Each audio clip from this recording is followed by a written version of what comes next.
Hey y'all, and welcome to Politibrawl. My name is Brian, and Wesley Hunt doesn't just take a battering ram to Jerry Nadler, he tears down the entirety of the weaponization of the Department of Justice under Joe Biden against average Americans and, of course, conservatives as well. Let's dive in. Since the last time this subcommittee held a hearing on the Freedom of Access to Clinic Entrances Act, or the FACE Act, over a year ago, Judiciary Republicans have found zero, credible or direct evidence that supports their specious claims regarding what they allege is the Department of Justice's uneven enforcement of the FACE Act. What has changed since then is that the subcommittee chairman, along with 47 of his fellow House Republicans, have once again said the quiet part aloud. They have introduced a bill to repeal the FACE Act altogether. That's right. Anti-abortion extremists continue to use violence, threats, and disruption to curb access to abortion. So Republicans want to repeal the law that explicitly protects patients, providers, and facilities that provide reproductive health services from these ongoing threats.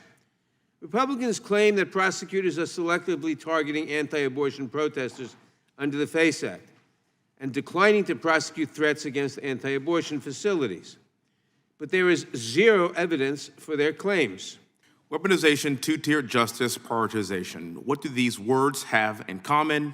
They describe the unspoken policy of the Biden administration when it comes to justice. And you can apply this unspoken policy to any Biden administration agency. For weaponization, Biden weaponized the DOJ to go after a former president for political purposes. But he said Trump was undermining democracy. For two-tiered justice in the classified documents case, Biden directed the FBI to raid Mar-a-Lago, yet gently browse the classified documents that were sitting in President Biden's garage. For prioritization, Biden's FEMA department in Florida only helped storm victims who didn't have Trump signs in their front yard. Think about that. So, it should come to no surprise that we're talking about another example of weaponization, two-tiered justice, and prioritization in today's hearing. We're here today to talk about the DOJ's selective enforcement of the FACE Act. It is aimed at ensuring equal protection for both pro-life and pro-choice movements. Under the Biden administration, I'll let you guess whether the pro-life or pro-choice activists have been charged with more crimes. The FACE Act has been the law of the land for the last 20 years, and the Biden's DOJ in just 4 years has brought over a quarter of all FACE Act prosecutions. There are many examples, but I will highlight an egregious example. In Mount Juliet, Tennessee, pro-life advocates were arrested for singing and praying in a hallway of a shared general medical office building featuring an abortion clinic. They initially were faced with misdemeanor charges. But magically, 17 months later, the DOJ charged these Christians with federal crimes. Among these charged was Eva Edel, now 89 years old. She's a survivor of a communist concentration camp in Yugoslavia after World War II. That's right. In Biden's America, you can escape a communist concentration camp and then come to America and be arrested for praying. Mr. Vaughn, thank you for being here today. I'm glad that you avoided prison time as well, sir. But did you receive 3 years supervised release? Is that correct? That is correct, after 18 months of pre-sentencing supervision. Could you have ever imagined living in a country, this country, that you would be arrested for praying, singing, and providing sidewalk counseling? No. We, as a country, should have seen this coming. Under the COVID censorship regime that was the Biden administration, they restricted churchgoers from attending church but allowed people to shop in liquor stores. I guess that's because Tito's and Crown Royal were the cure for COVID. Maybe we'll never know. The selective prosecution of FACE Act violations is a two-tiered justice at its finest. The Biden administration Attorney General Merrick Garland's persecution of their political opponents is real and is pervasive. They painted January 6th protesters out to be violent criminals, yet President Biden pardoned his son, Hunter Biden, and many other actual felons because they were on his side of the aisle, period. Repealing the FACE Act goes a long way to restoring the basic fundamentals of, the First Amendment. Congress shall not enact. I think those are kind of the first words, kind of important, particularly when it's, the first thing that we amended to our Constitution in order for it to pass and actually make it into our laws, that way ensuring that we not only stayed together as a country, but we had certain rights that were guaranteed and protected. And I do understand the why the FACE Act came about to begin with. But let's be real here. The whole idea that you can't stand outside of an abortion clinic and hold up a sign that says, choose life. That you can't walk up to someone and say, hey, can I pray for you? The whole idea that you can't do that outside of an abortion clinic, I'm sorry, that is anti-First Amendment. That is anti-American just at its onset. And the fact that the Democrat Party, in this case, Jerry Nadler, thinks it's a good idea to back up something as asinine as this law isn't just an egregious misuse and misrepresentation of the First Amendment. It is terrible for the very ideals of life, liberty, property, and the pursuit of happiness. I have said it before, I will say it again. If you do not have the right to life, you do not have the right to the other three, and may not ever enjoy them to begin with. Hey y'all, here's the deal. Gold loves President Trump.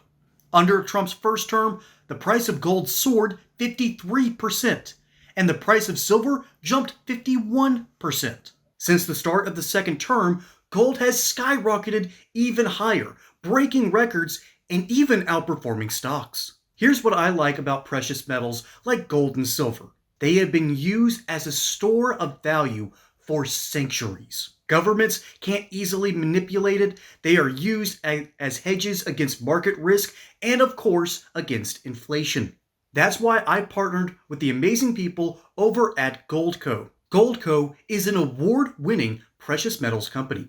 They are fans of this show, and they have helped millions of Americans just like y'all to purchase over $3 billion in gold and silver. Right now, you can get a free copy of their 2025 gold and silver kit. On top of that, you might also qualify for their amazing unlimited silver bonus offer. So don't wait on this. Go to politibrawlgold.com to learn more. That's politibrawlgold.com or call 855-644-GOLD. We have lost over 50 million Americans. I think the number is now closer to 55 ever since Roe v. Wade was enacted, and thankfully it got repealed and went back to the states. I believe that is the correct decision by the Supreme Court, and each state needs to enact laws correctly as well. And Lord knows conservatives have, let's be honest, as pro-life as I am, there's a reason why I'm a huge Ed Setzler fan and why I'm not a huge fan of a bunch of other laws that got passed and have completely backfired. And by the way, Ed Setzler wrote the heartbeat bill here in the state of Georgia, and it's been incredibly airtight, and it's been an unusually good pro-life law. There have been some states that don't pass great pro-life legislation, and it blows up in their faces constantly. But now that there's a new sheriff in town, again, that was the Democrat-led Biden administration with Merrick Garland going after Americans who were anti-abortion. And remember, never forget that the FBI had a watch list of Catholic Christians who had dared ever espouse ideas that, hey, maybe we need to protect the right to life. That is what happened under Merrick Garland's Department of Justice. That has been reversed now. This is what's happening now under the Trump administration. Instead, the Justice Department now says it will no longer enforce violations of the statute, that is the FACE Act, except in extraordinary circumstances, such as cases involving death or serious property damage, which again was the original intent of this law. And this law got passed back in 1994, back when I was still in diapers. And a whole lot of laws got passed that year that are just head scratchers to this day. That's back when there were bipartisan attempts, and at least some good things came out of that law. But again, the FACE Act, by definition, violates the First Amendment. That's why Chip Roy has wrote his own his own piece of legislation. Hopefully, it will get passed. I think it's going to get stuck in committee. I don't think any committee head's ever going to have the guts to ever have it leave and go to the floor for a vote. But he basically wrote a law that would repeal the FACE Act in essence. And I believe that is a necessary step towards its towards protecting our basic liberties, because that law doesn't protect your liberties. It protects the idea of someone else's safety and security. That fundamentally isn't fair. That's like passing a whole bunch of anti-gun laws because you think you're protecting people, when the reality is you're just taking away someone else's freedoms, which makes everyone suffer more. That is not fair under any single circumstance. And Wesley Hunt is bringing the receipts here. One of the witnesses was apparently was being hounded by the Biden administration and had just an incredibly long process of being watched by the feds, and then an even longer process after the sentence, just making you wonder, how far can the feds go to take away your rights and abilities? We've seen that time and time again under the Biden administration. Thankfully, things are changing.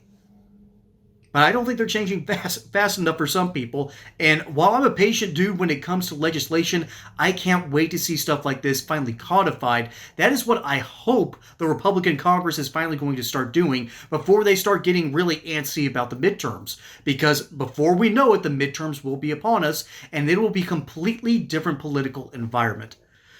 So I'd like to know what you think down in the comments below. Do you think we need to repeal the FACE Act, or do you think it's unconstitutional based on the First Amendment? Because Wesley Hunt has clearly brought the receipts. And by the way, the story about someone surviving a communist concentration camp, remember, it wasn't just the funny mustache man under the Reich, okay? The communists did this too. There's a whole book called the Gulag Archipelago about how evil the communists really were.